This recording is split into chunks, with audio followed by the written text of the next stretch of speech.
No LeBron, no problem for the Lakers. Luka, Dončić, and Austin Reeves once again stole the spotlight and delivered a masterclass, powering Los Angeles to a 133-121 win over the New Orleans Pelicans, securing their 7th straight victory and sending a clear message to the rest of the league. This team is dangerous even without its biggest star. With LeBron James, now 40 years old, sidelined due to left foot management, the Lakers wasted no time setting the tone. From the very first possession, their pace was blistering, ball movement was crisp, spacing was clean, and New Orleans simply couldn't match the intensity. By the end of the first quarter, Los Angeles had already piled up 46 points, their highest scoring opening frame of the season, and when halftime arrived, the scoreboard read 77 points for the Lakers, matching their best first half of the year. At the center of it all was Luka Dončić, playing with the rhythm and confidence of a superstar fully in command. He finished with 34 points, 12 rebounds, and 7 assists, a near triple-double that barely captures how dominant he truly was. Dončić dictated the pace, hunted mismatches, and punished New Orleans' weakened defense possession after possession. Austin Reeves matched his intensity with a standout performance of his own, dropping 33 points and 8 assists. His straight-line drives, smart decision-making, and timely shooting gave the Lakers the offensive balance they needed without LeBron orchestrating the floor.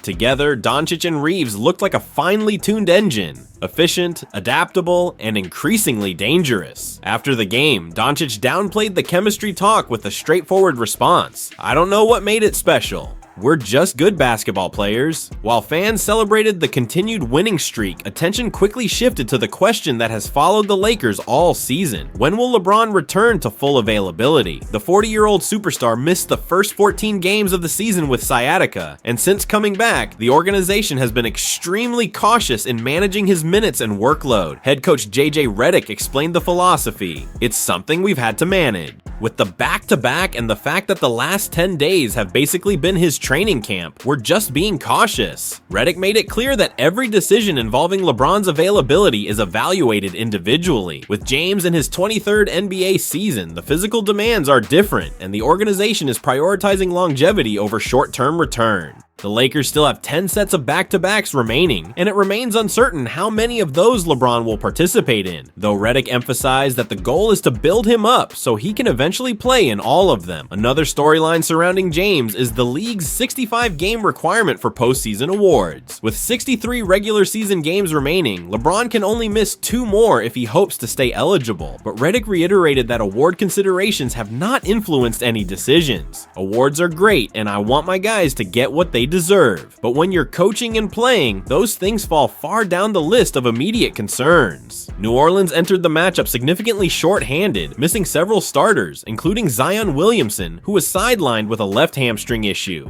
Even so, the Lakers did not treat the game as a formality. Their attention to detail was sharp, defensive rotations were clean, and they controlled the game's rhythm throughout the night. DeAndre Ayton was another bright spot, contributing 22 points and 12 rebounds while providing interior presence on both ends. Late in the fourth quarter, Ayton limped to the bench after a knee collision, but later clarified that he expects to play Monday against the Suns, his former team. "Just tweaked what happened in Utah," Ayton explained. JJ said he was going to sub me out anyway, so it was good timing. It cooled down after the game, so I'm good. Marcus Smart missed his 2nd straight game with back spasms, and his return timeline remains uncertain as the Lakers maintain a cautious approach. As the night wrapped up inside Crypto.com Arena, one message was unmistakable: the Lakers have depth, structure, and resilience. They showed they can play fast, they can play physical, and most importantly, they can win even when their franchise cornerstone is on the sideline. Luka Dončić and Austin Reeves continue to elevate their partnership, while the supporting cast steps up whenever called. With the Phoenix Suns coming to town on Monday, the Lakers face another challenge. And whether LeBron takes the floor or not, Los Angeles has already proven it can rise to the moment.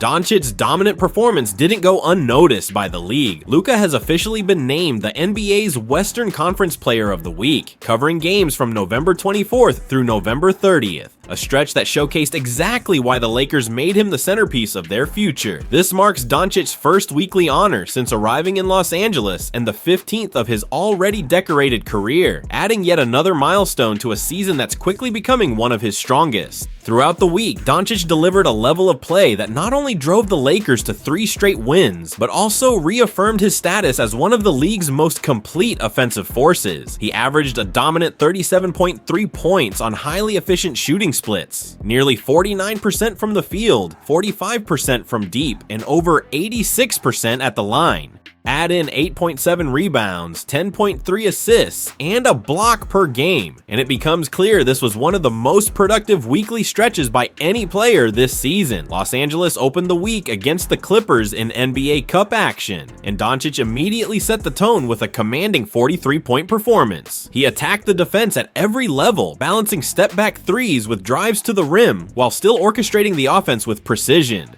His 13 assists and 9 rebounds pushed the Lakers to a 135-118 victory, and his scoring outburst moved him past Earvin Magic Johnson for 10th on the Lakers' all-time list of 40-point regular season games. An impressive feat considering he's still in his first season with the franchise. It was also the 39th 40-point double-double of his career, placing him 4th among active NBA players in that category. 3 days later, Dončić faced his former team, the Dallas Mavericks, in a matchup loaded with emotion and narrative weight. Instead of letting the moment overwhelm him, he controlled it. Dončić dropped 35 points on just 18 shots, hit 4 threes, and went a perfect 11 for 11 at the free throw line. He added 11 assists and 5 rebounds, guiding the Lakers to a 129-119 win that felt like a personal statement, not just to Dallas, but to the entire Western Conference. To close out the week, Dončić delivered yet another complete performance in the victory over the Pelicans mentioned earlier. Even on a night when his shot fluctuated, he controlled pace, dictated matchups, and punished defensive coverages in multiple ways. Throughout the entire week, Dončić not only put up elite numbers, he elevated the team's identity. His command of the offense has brought a new level of poise and unpredictability to the Lakers' attack. His chemistry with the roster continues to grow, and his ability to deliver in high-stakes moments is quickly becoming one of the defining traits of this Lakers team. With head coach JJ Redick shaping the team's structure and Dončić driving the on-court execution, the Lakers have found a balance they lacked in previous seasons. The offensive flow is smoother, spacing is more consistent, and decision-making late in games has improved significantly. Dončić's leadership, paired with Redick's modern system, has created a version of the Lakers that looks sharper, more efficient, and more dangerous with every passing game. For Los Angeles, this award represents more than an individual nod. It reflects the franchise's rise behind its new superstar. For Dončić, it's another reminder that he's playing some of the best basketball of his career. And for the rest of the league, it's a warning. Luka Dončić has fully settled into Los Angeles, and the Lakers' ceiling is climbing fast. While the on-court success continues to grow, behind the scenes reveals that the organization is far from complacent. Despite DeAndre Ayton, the centerpiece of the Lakers offseason, having adapted well to his responsibilities as the starting center, being steady in pick-and-roll actions, dependable around the rim, and a functional vertical threat for Los Angeles' revamped offense, trade whispers continue to circulate. The Lakers, according to multiple league insiders, remain active in monitoring the big man market, keeping their attention focused on a familiar name. Recent reporting from Brett Siegel of Clutch Points confirms the organization's ongoing interest in Dallas Mavericks center Daniel Gafford. He's not a new target for the Lakers. In fact, Gafford has been on Los Angeles' radar for over a year. But with the Mavericks struggling and entering a period of uncertainty, the possibility of prying him away seems more realistic than ever. Siegel noted that the Lakers' interest in Gafford dates back to last season, and the timing might finally be aligning. The big man enjoyed his most efficient stretch of basketball while playing alongside Luka Dončić in Dallas. The two developed an instant chemistry. Dončić orchestrated the offense, and Gafford became the perfect lob partner, rim runner, and interior finisher. This season, Gafford's numbers: 9.4 points, 6.5 rebounds, 61.7% shooting, don't jump off the page, but they remain the profile of an extremely efficient role player. And for a Lakers team looking to strengthen its interior presence, those traits carry real weight. His athleticism, timing around the rim, and ability to play above the basket give him attributes that complement Dončić at an elite level. Before Ayton arrived this summer, the Lakers' biggest weakness was their lack of frontcourt depth. Their interior defense struggled, their rebounding was inconsistent, and they lacked a stable pick-and-roll partner for their guards. Ayton's arrival helped resolve some of those issues. But Siegel's report makes one thing clear: Los Angeles is not fully convinced that Ayton is the long-term answer. His inconsistency, paired with his own history of injuries, keeps the door open for potential reinforcement. Eric Beeston of Bleacher Report added further context, highlighting Gafford's career efficiency. Shooting over 70% from the field across multiple seasons is no small feat. While his counting stats remain modest, his value lies in his ability to finish plays, protect the rim, and provide energetic minutes, traits that tend to elevate high-usage stars like Luka Dončić. Yet Gafford comes with concerns of his own. Durability is the primary obstacle. He has reached the 70-game mark in only 3 seasons and has dealt with several lower body issues. But Ayton isn't exactly an Iron Man either.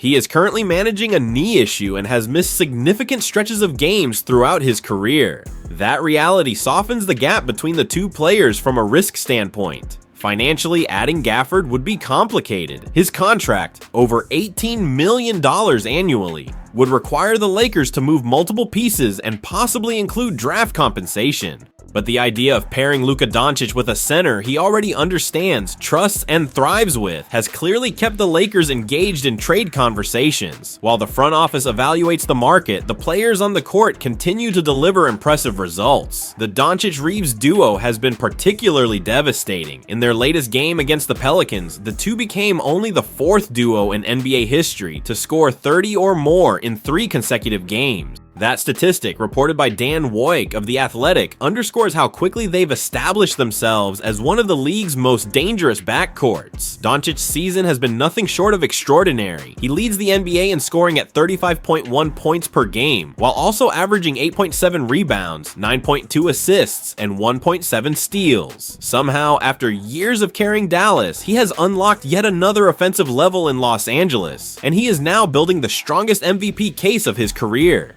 Austin Reeves, meanwhile, continues to exceed expectations. His improvement has been steady over the past few years, but this season he has reached a new threshold: 28.8 points, 5.8 rebounds, and 6.8 assists on 52% shooting. Those numbers not only elevate the Lakers, but they also position him firmly in line for a max-level contract in the offseason. LeBron James, despite limited action so far, remains essential. His scoring has dipped to 16.5 points per game, but his impact on the structure of the offense and the stability he provides is still irreplaceable. When he's on the floor, the Lakers operate with more discipline, better spacing, and clearer decision-making, all crucial elements for sustaining success deep into the season. As Los Angeles continues its rise, the organization now faces a pivotal decision: reinforce the roster further or trust the current structure to carry them through a long season. The potential reunion between Luka Dončić and Daniel Gafford adds another layer to the growing narrative. The Lakers aren't just chasing regular season wins, they are engineering a team built to contend for a championship right now.